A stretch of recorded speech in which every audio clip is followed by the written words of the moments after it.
Hello, welcome back to my YouTube channel. I'm Alan, and if this is your very first time to watch my videos, thank you so much. Please subscribe, watch my whole video, like and share, subscribe. As you can see, I have an interesting guest today. I will let him introduce himself. All you have to know that he's a student, and he's going to talk about something that we have been, most of you guys have been wanting me to talk about it. I've received a lot of comments, so introduce himself. Thank you very much, Alan, for inviting me to your show. I am Roger Sonyango, a Master's Scholarship Beneficiary from the Corvinus University of Budapest. I was doing my Master's in Public Policy and Management, and with a focus on health policies. Okay. As he has already told you that he's a beneficiary of the scholarship that foreigners get from different universities, different countries, and this is one of the inspiring topics that today we have decided to talk about. So he's going to be sharing us his story, how he managed to come to Europe, specifically Hungary, and all the steps, all the basics, so that it can open up some of you guys who would want to study abroad but you're looking for ways. So without further ado, I'll let him start. Thank you very much once more. Scholarships are a good way of upgrading yourself in terms of education, and getting to learn in an international forum with students from all over the world. It's actually a nice thing, and really pleasant to share a class with all the nationalities. Growing up, I was born and raised in Kenya, and I studied my bachelor's in Kenya. I did my bachelor's in medical laboratory sciences. Then after finishing my bachelor's, and I really needed to upgrade my studies and do my master's. The question was where was I going to do this? So I started looking for scholarships abroad, and it was a long journey. It took me 2 years to finally succeed. Wow. And I never lost hope, because I would get rejections. I think I tried about 19 scholarships. I got rejections before I finally got... In different countries or just one country? I tried scholarships in different countries. I was trying the United States of America. I was trying Canada, and I tried most especially the UK. I remember getting one scholarship, but it was a partial scholarship, and it was late, so I couldn't really go. So I let that opportunity go, because I knew a good opportunity would come that would be more easier for me to sail through with.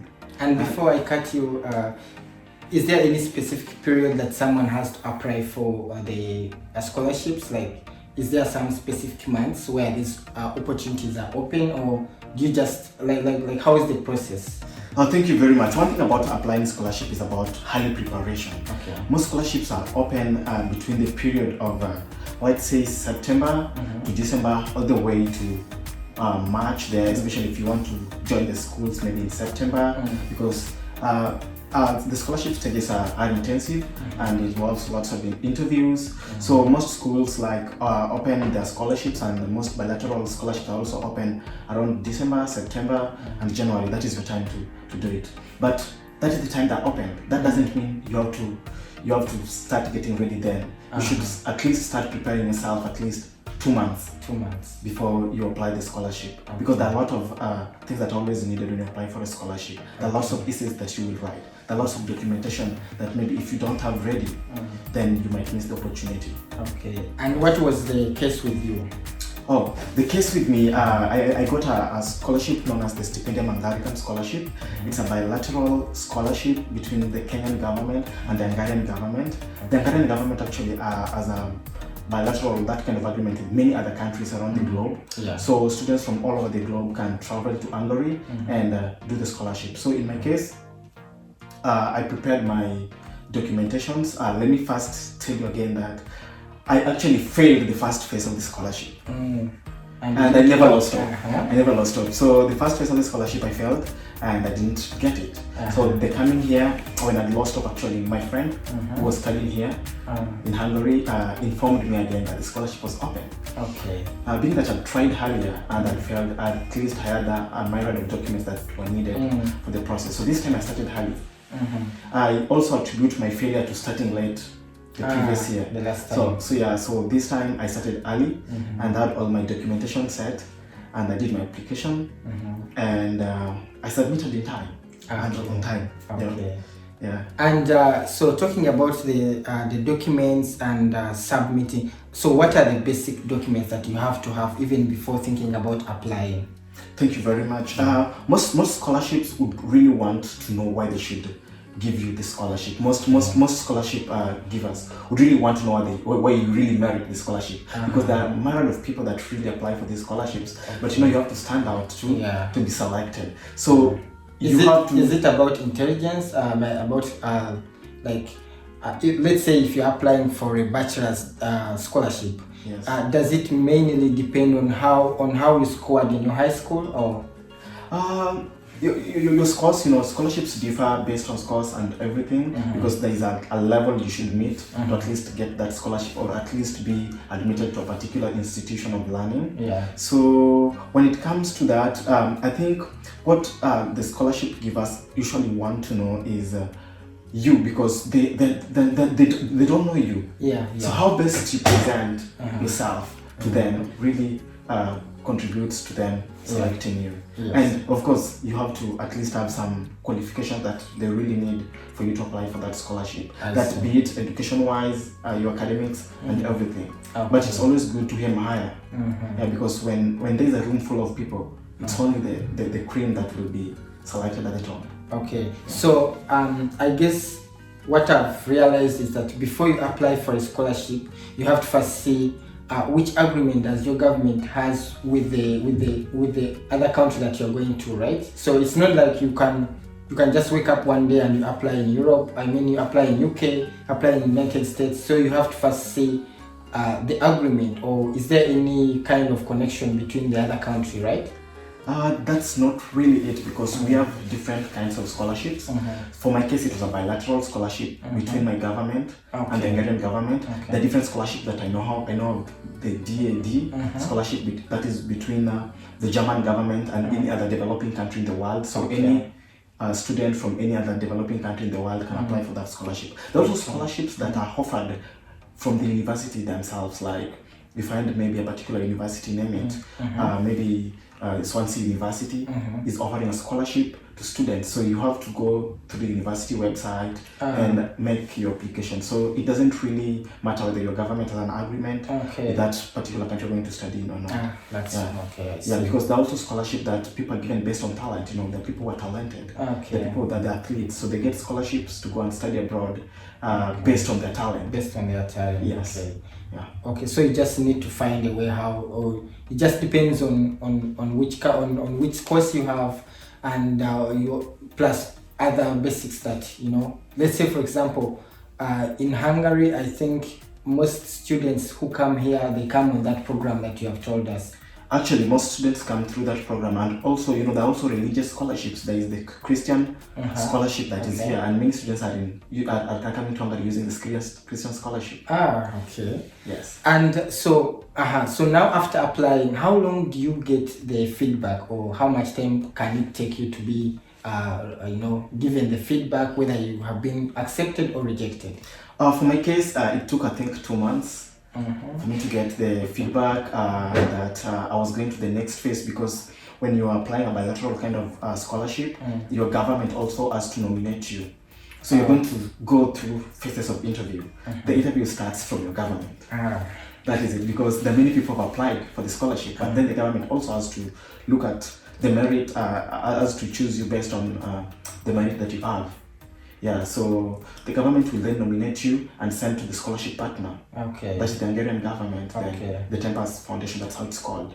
Then from there, they'll send your details to the selecting university that you applied for. So the university will take you through a rigorous interview process. Okay. And just ask you some basics. So what, if you get a scholarship, let's say for your case, what do you pay and what does the government pay?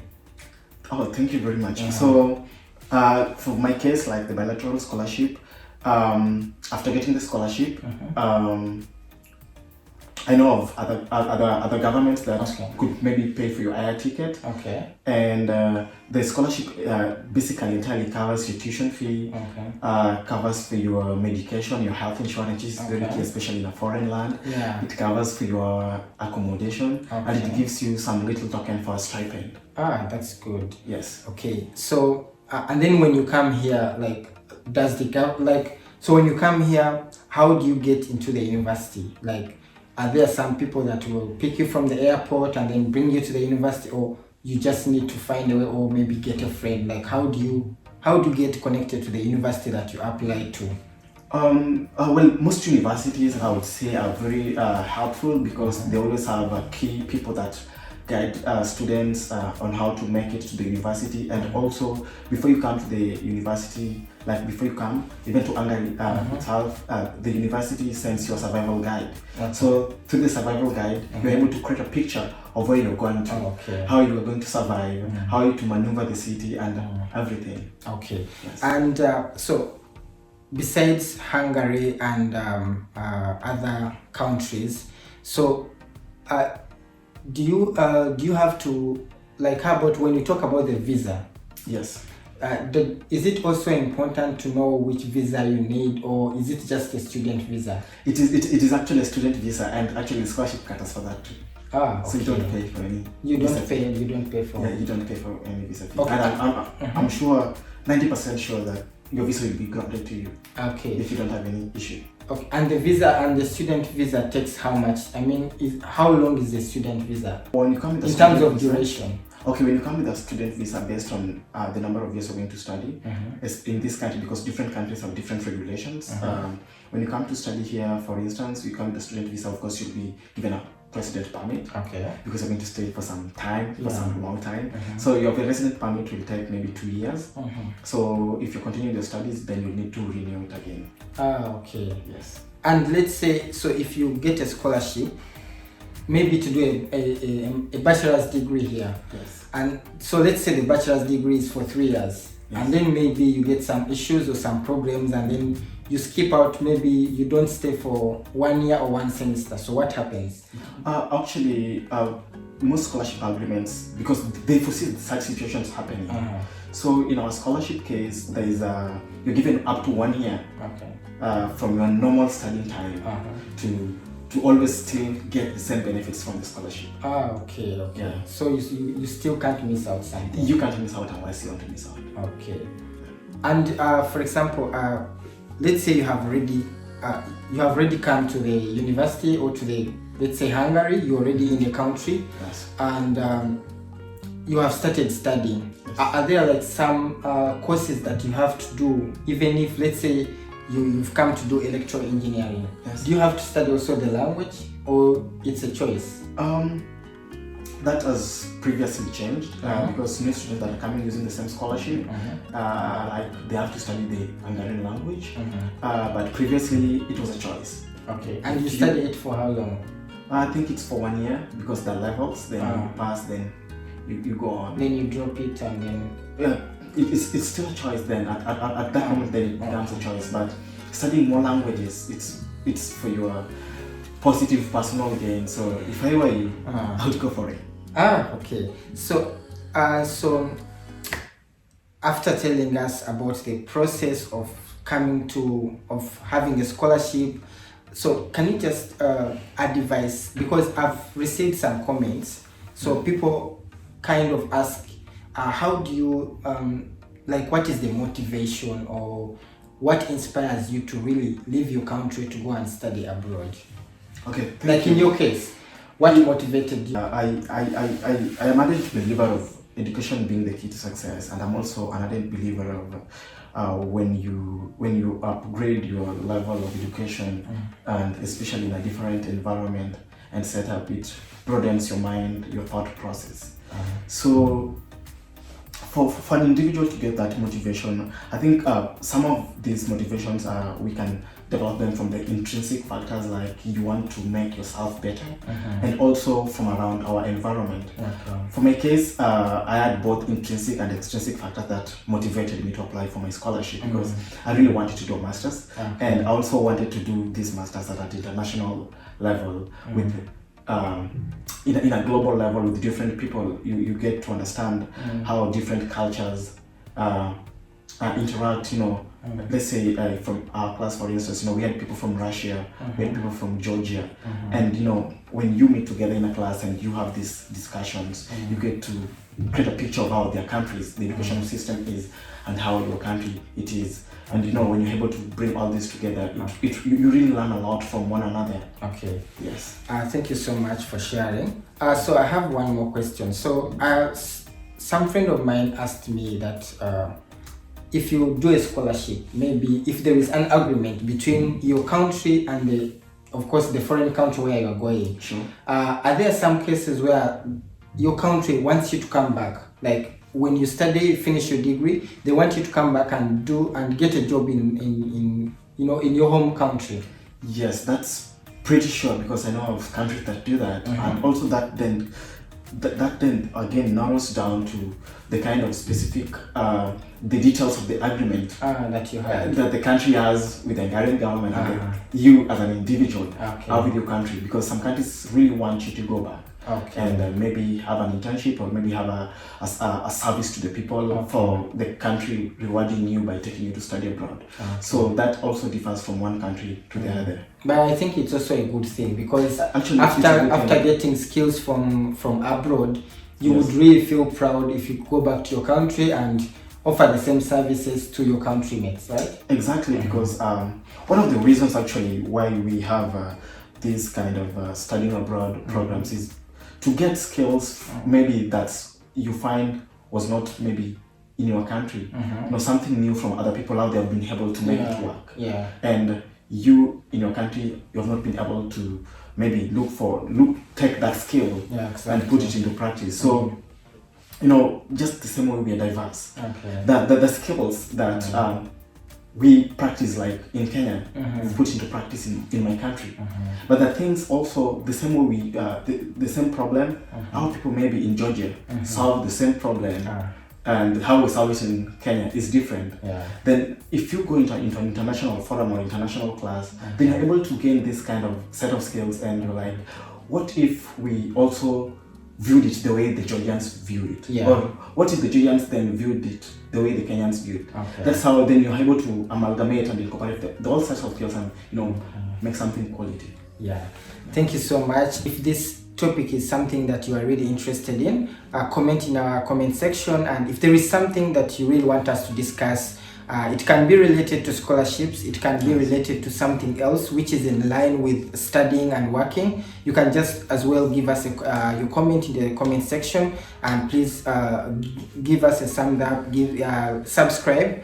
And one more thing, I want him to just give us briefly the basics. The basics, because we have talked much, so sometimes you might not pick out the basics. So I want him to give us like 3 basics that you need to have in your head if you're going to apply for a scholarship abroad. Thank you very much. Actually, I'm going to make them more, if it's possible, if you allow me. Of course. Thank you very much. One thing about scholarships is you need to actually prepare early. It's very important to prepare early. Another thing is you need to be really resilient. You don't need to lose hope. In my case, I applied the number of scholarship I applied, but I got rejections, but I finally got it. The other day I was talking to a friend who now is in the university in the United States. And he got his PhD to study there. He made 75 applications. Oh my God. He received 69 rejections. But at the end of it all, he was telling me, Rogers, I got 5 offers.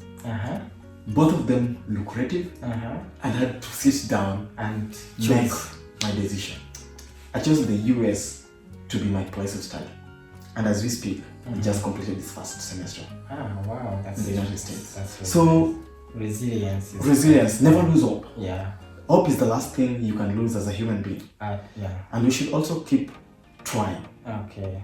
You get the rejection, keep trying. Okay. Just like Thomas Edison, he tried 1,000 times, and failed. But finally, today we have the lamp because of him. Yeah. After all those failures, he never lost hope. I believe, I know that there are some people who even don't try. They just think about it and they'll be like, I think this is not for me. They just give up straight. Especially, and that narrows back to your set, your surrounding. Have friends that motivate you. Have friends that give you value. Have friends that encourage you. Have friends that are hot there getting information. Because for my case, I was able to get to know more about the scholarship through a friend. Okay. So you should be there always on the lookout, looking for these scholarships. Yeah. Scholarships, trust me, won't come at your doorstep. You'll have to look for them. You have to look for them. Yes. Okay. And also, the most important thing is how you package yourself when you're applying for a scholarship. Okay. One of the key tools that they use to really rank students when applying for scholarship is the motivational essay. Okay. That is where you say why you want to go to that country. Yeah. That is where you say why you want to study that particular course. That is why you say how the skill that you're going to acquire from the course will help you maybe change your environment for the world. Okay. So put a lot of emphasis on your motivational essay, because that is where also through the scholarship givers will be able to know you and know whether they should give it the scholarship to you. That's really nice. Yes. And the most important thing, keep trying. We should never lose hope. Keep trying. Keep trying. Okay, I think you heard it all from our guest. He's a beneficiary of scholarships, and of course that's why I really had to bring him here, because he can bring he can tell us his story, because this is all we need. We need these stories so that you can get inspired, you can get motivated, and you can always tell me which topic you want me to discuss, or if there is any clarification that you need, just feel free to let me know in the comment section. Just share this video with all your friends, people who would want to, especially the youth or the parents who want to take their kids to have scholarships or to study abroad. So this is the right channel that you guys have been looking for. And just to end up this whole thing, of course you can follow me on Instagram. My Instagram handle is alancats.ug, and of course he's also on Instagram. Yeah, you can follow me on Instagram at Regis. Yeah. Okay. I will put his handle, his link in the description, and of course I also put mine. Thank you so much for watching, tuning in. I will be posting another video very soon. Just stay on this channel. Peace. Thank you very much. Bye bye. Thank you very much, Anna. Okay, thank you.